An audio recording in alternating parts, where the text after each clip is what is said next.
It's already 5 minutes, 3 minute के बजाय 5 minute आप बोली। Thank you, professor sir. Ram Gopal Yadav ji, please. को हिट करने को लगे तो they should put a one to listen. श्रीमान, समय तो है नहीं, टॉपिक ऐसा है जिस पे पूरे दिन बोला जा सकता है, लेकिन बहुत जो लिमिटेड टाइम होगा 2-3 मिनट का, मैं उसमें ही अपनी बात खत्म करूँगा। हम कहाँ से चले थे और कहाँ पहुँचे, यात्रा यही है। यात्रा की बिगिनिंग होती है, यहाँ से शुरू की थी, कहाँ पहुँचे, अभी ख़त्म नहीं हुई है। नेहरू जी से चले मोदी जी तक आ गए, आगे कहाँ पहुँचेंगे वो तो आगे की बात है।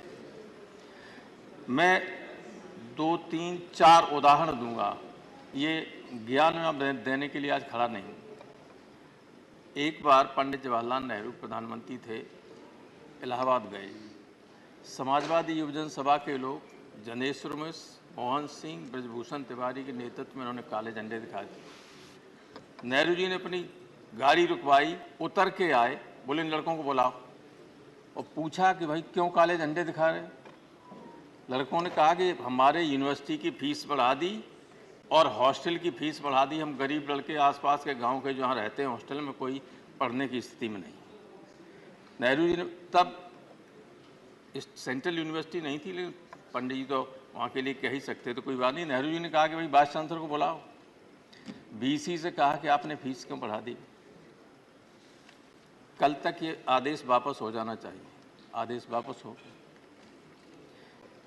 एक बार जनेश्वर जी को इलाहाबाद यूनिवर्सिटी के वाइस चांसलर ने बाहर निकाल दिया, एडमिशन दोबारा ले नहीं रहे थे। पंडित कमलापत त्रिपाठी उत्तर प्रदेश से शिक्षा मंत्री थे। पंडित जी के पास लड़के गए तो उन्होंने बीसी से कहा कि इसे दाखिला दीजिए, कि नहीं ये लड़का आंदोलन बहुत करता है। तो पंडित कमलापत त्रिपाठी ने कहा कि आंदोलन नहीं करेंगे तो नेता कैसे निकलेंगे इस यूनिवर्सिटी से, और दाखिला किया। फिर जनेश्वर जी इस देश के कई मंत्रालयों के मंत्री भी रहे। मैं कहना ये चाहता हूँ कि उस अब 300 दिन से ज़्यादा से लड़के इलाहाबाद यूनिवर्सिटी में अनशन किए हुए हैं कि स्टूडेंट यूनियन का गठन होना चाहिए, चुनाव होना चाहिए। 300 दिन से ज़्यादा हो गए, बैठे हुए हैं, कोई सुनने वाला नहीं। अभी दिल्ली यूनिवर्सिटी में होने जा रहे हैं स्टूडेंट यूनियन के चुनाव, लेकिन सेंट्रल यूनिवर्सिटी है प्रयागराज यूनिवर्सिटी, उसमें नहीं करने जा रहे। और 2 उदाहरण और देंगे, रूपाला साहब नाराज मत होना। पूर्वांचल उसका एक्सप्रेस का उद्घाटन करने प्रधानमंत्री जी गए, हमारे मुख्यमंत्री उनको रिसीव करने के लिए खड़े हुए थे। तो स्वागत गाड़ी आगे चली गई, हमारा मुख्यमंत्री पैदल पीछे पीछे चला। तो कब तक चलता रहा, कोई केयर करता है? नेहरू जी लड़कों के लिए खड़े हो जाते, लेकिन प्रधानमंत्री गाड़ी मुख्यमंत्री के लिए नहीं खड़ी हो। तो आपके यहाँ क्या हुआ गुजरात में? उत्तर प्रदेश के चुनाव के बाद अगले दिन ही या दूसरे दिन गुजरात में प्रधानमंत्री का रोड शो था। सारे देश ने देखा कि नहीं आपके मुख्यमंत्री खड़े हुए, तो एसपीजी ने साइड करके चला गया, हटा दिया और सीधे गाड़ी चली गई कारवां, मुख्यमंत्री खड़े रह गए। तो एक हम चले वहाँ से थे और पहुँच गए यहाँ। इसलिए अब विचार कीजिए कि डेमोक्रेटिक सिस्टम को कायम रखना है कि नहीं रखना है। नई सदन में जा रहे हैं, इसमें तो बहुत बड़े बड़े लोग रहे, बहुत बड़े मन के लोग रहे, बहुत उच्च कोट की यहाँ बहसें हमेशा हुई हैं। इसने देश को बहुत कुछ दिया। संविधान सभा में तो हमारा लोगों ने कहा ही, आप सब जानते हैं कि दुनिया का जब बना तो ये सर्वश्रेष्ठ संविधान था।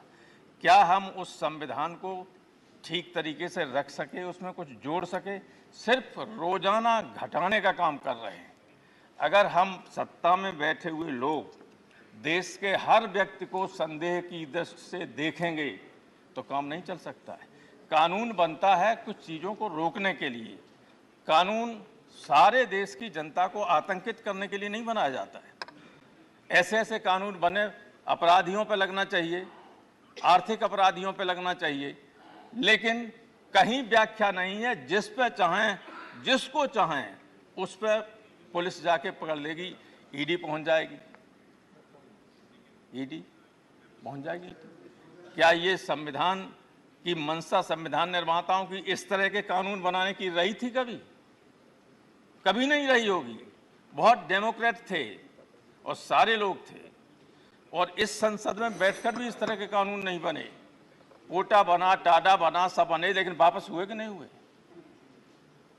अटल बिहारी वाजपेयी बड़े आदमी थे, अडवाणी जी थे, यहाँ उस सदन में इंद्रजीत गुप्ता, सोमनाथ चटर्जी से लेके बहुत बड़े बड़े लोग थे विपक्ष में, डॉक्टर लोहिया रहे और पहले रहे। संविधान सभा में तो थे ही सारी इंटेलेक्चुअल क्रीम देश की, लेकिन उसके बाद भी बहुत बड़े लोग रहे, अच्छे कानून बने। कल यहाँ से आपके कम्युनिस्ट पार्टी के हिरेन मुखर्जी, यहाँ भूपेश गुप्ता, तो जाने कौन कौन रहे, हर क्षेत्र के लोग रहे, बहुत बड़े लोग रहे। कभी इस तरह के कानून फ्रेम नहीं हुए, बस मैं खत्म कर रहा हूँ, कभी इस तरह के कानून फ्रेम नहीं हुए कि हम जिन कानूनों से आम लोग डरने लगे। आम लोग जब कानून से डरने लगे तो ये देश के लिए बहुत खतरनाक चीज़ होती है। इस सदन में, इस संसद में मैं 30 साल से ज़्यादा रहा, लगाव तो है ही। अब कल दूसरे में चले जाएंगे।